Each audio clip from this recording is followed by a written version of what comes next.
The title of my book was inspired by an experiment in which chimpanzees beat professional fund managers at making good stock market selections.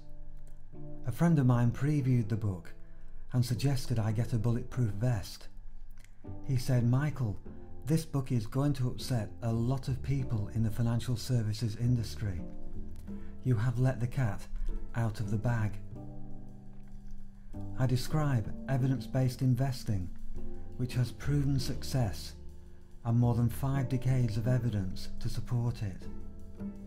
Importantly though, good investing can be quite easy to understand, as the language I use is just plain English. The problem today is that the majority of investors are suffering from an approach to investing that will eventually damage their wealth. I help the reader to avoid these dangers and the financial damage others experience every year. I can tell you that most advisors lead investors in the wrong direction.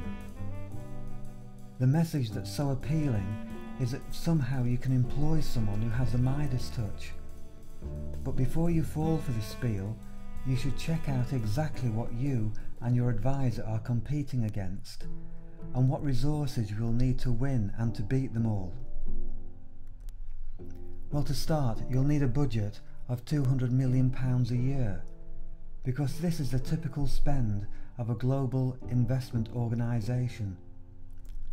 They'll also employ 300 or more financial analysts, and there are probably 300 or more such organisations around the world. You cannot beat them. Although you cannot beat them, they can't beat themselves either. And this is the concept introduced by the great author Charlie Ellis, the concept of a loser's game. This is a comparison between sporting achievements and investing, and the one who wins over the longer term is actually the one who makes the least number of mistakes. The fact that chimpanzees can beat professional fund managers confirms the point that professional investors really do make a lot of mistakes. So it's a good question to ask, why are so many of us misled by the investment industry?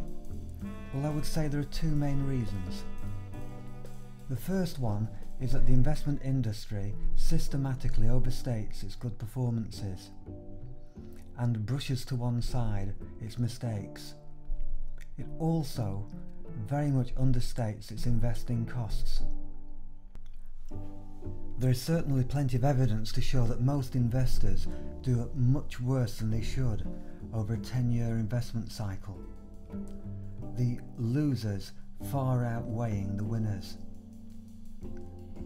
Also, the investment industry must be the only one where if you ask a sensible question such as, "How much is this going to cost me?" it's perfectly acceptable to give you an answer which is incomplete. When we combine all these negative factors, we're talking about a lot of damage, costing the typical investor 4% a year in lost investment performance. This means a great deal if you're making plans for your future financial independence or retirement. Because in the present financial climate, it would be reasonable, with a good balanced portfolio, to double your money in 10 years. Take off 4% from that performance and you're extending the timescale to 20 years or more. The way to be an investment winner is described in my book, and it's a proven, robust investment strategy. You could say it has a lifetime guarantee because it has survived World War I, World War II, a global oil crisis, numerous stock market crashes, the tech bubble and the recent banking and credit crisis. Why not place your order now? And remember, every penny raised will help thousands of other people to have much better lives. And please don't keep it a secret. Spread the word and help us to raise more funds.